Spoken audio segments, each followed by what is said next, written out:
Hey guys, Brett Messmer here with Technical Taekwondo. Today's video we are going to be going through the fundamental blocks for Tae Gyuk Pa Jahn. There's several fundamental movements in this form that are unique to Tae Gyuk Pa Jahn. I thought we'd go over a little bit more in detail, so let's just go ahead and get into it. So on Tae Gyuk Pa Jahn, the very first movement of the form is that guarding block where you step out. I've seen this done a couple different ways. One where students will cross their arms and wedge out this way. I've also seen it done where you chamber back and do it more the same way a twin knife hand block would be, where you're looping the hands around. So we're going to go ahead and go into that one real quick. There's nothing wrong structurally with bringing the hands, crossing them, and wedging out this way. It's exactly the same as the wedging block that's done out of a front stance, except being in back stance, your right shoulder is farther back. So there's nothing wrong with doing it that way. There's also nothing wrong with bringing the hands back and doing the similar block to the twin knife hand. The wedging block and the scissor block pretty much live in the same family. So when I'm doing that scissor block, I can just pop it. When I do the wedging block, I can just pop it. So how you get there really doesn't matter. It's more of a stylistic or artistic preference.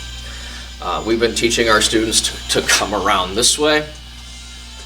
And again, it's just a guard position.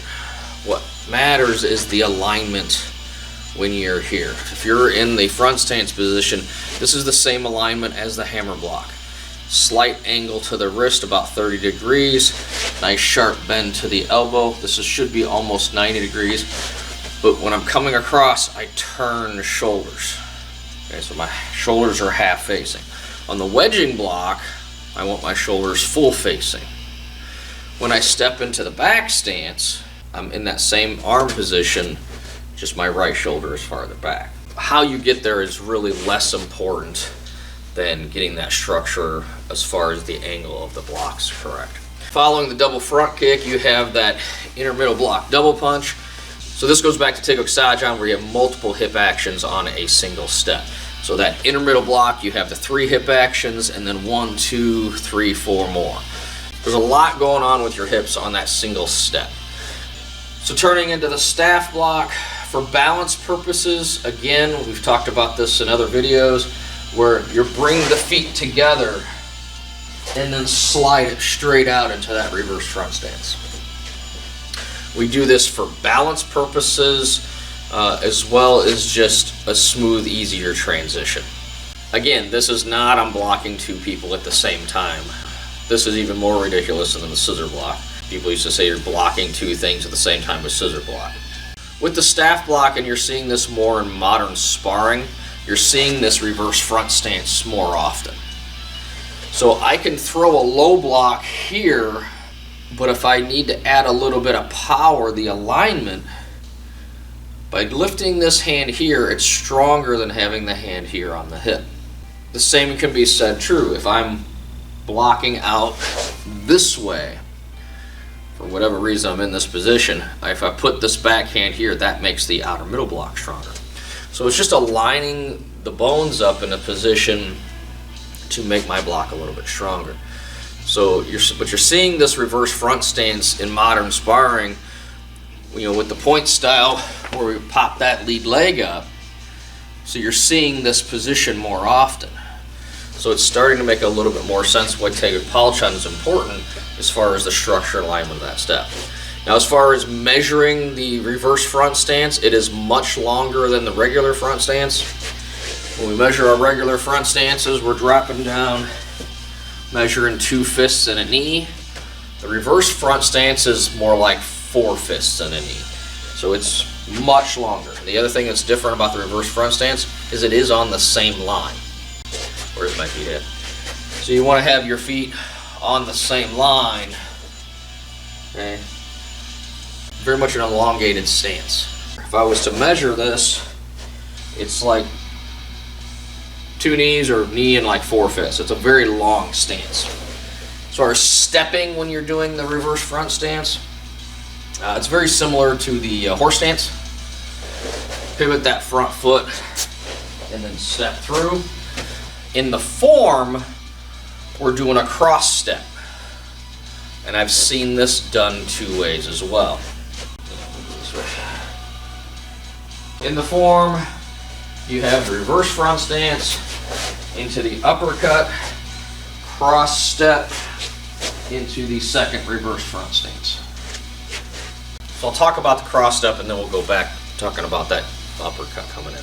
So from that front stance, when we step across, bringing our feet together, crossing and actually stepping to a cross leg stance, and then bringing that back foot out and stepping through into that reverse front stance. Okay. Once again, from front stance, okay, bringing our feet together and through into that cross leg stance. Cross leg stance is weight, there's 90% of my weight on my left foot and 10% of my right. It's an inverted cat stance if you want to think about it that way. From here, I step with that foot through and pivot, snapping that feet in the hips into that staff block. So from that uppercut position, 1 and 2. Stepping through that way. When you are executing the staff block, the low block has to be coming from the inside, because on the chamber for a regular low block, it naturally comes from there. The outer middle block naturally comes from the outside, so there's no conflict of interest, just like the scissor block. In fact, you can almost look at the staff block as a scissor block that is done out of a reverse front stance, because it's very similar motion. So I'm here and I'm here. So the chamber is almost identical to the scissor block. The next one we're going to talk about is the uppercut. And we've always done this with like a 3 or 5 second count as far as slow motion, getting everything lined up. We want students to learn the nuance of when to time the hip. If we just did the uppercut, it really doesn't teach students when to engage that hip. But from here, we bring this hand down all the way to the hip. As this hand is moving forward, once it passes the hip, this lead hand starts to pull in, and then right the last 5-6 inches, pop and drive that hip up. So 1 and through. I don't like to see this one done quickly, just because it doesn't teach the students proper body mechanics. You want to get that timing of that hip coming up and through. Okay? After the second uppercut, you don't see this as much as you used to, but I teach my students to look to the right, see the opponent coming before making this next turn. On the next turn, I'm bringing my feet together and dropping back for that twin knife hand block. So we're here, 1, 2. And then you have the punch, land back, step back. Simple pressing block. Nothing really new there. The twin knife hand, front kick, punch, slide back. We're actually teaching this as a front kick, striking underneath the arm, either to dislocate the arm or basically neutralize that arm from being able to punch again. Very sensitive area underneath the arm there. So at the end of the form, you have the double forearm low, kick, switch kick, intermiddle double punch. So it's really a repeat of that initial section with just a little bit of variation. The double forearm low versus the double middle, and you have the kick, switch kick versus the double kick. So it's kind of the same idea. And then at the end, you have the back stance, outer knife hand, elbow, back fist, and straight punch. Break that down a little bit.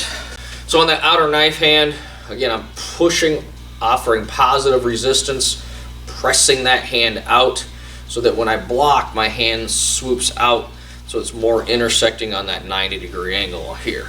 But I push out, spreading the chest. From here, I'm shifting the weight, elbow strike, roll it into a back fist, and then straighten up the punch. So after the outer knife hand, you have the elbow strike, back fist, this is something that I want to test. So the first time you see this elbow strike is Ojan, and it's done with the obverse side. What do you need to get the power on the reverse elbow this way? Okay, is by bringing my opposite shoulder back. I'm on the wrong foot. So I need to turn my shoulders a little bit farther back as I bring that across. But then the question is this back fist stronger half facing, or do I want to bring this in for full facing? I've always done it staying half facing and then loading up on that straight punch and squaring the shoulders. But I think that's something that I'm going to test and play with a little bit and see which way's stronger. So that's pretty much what I have for you guys today. Again, if you guys like what we're doing, please hit that like and subscribe. And until next time, God bless and keep on kicking.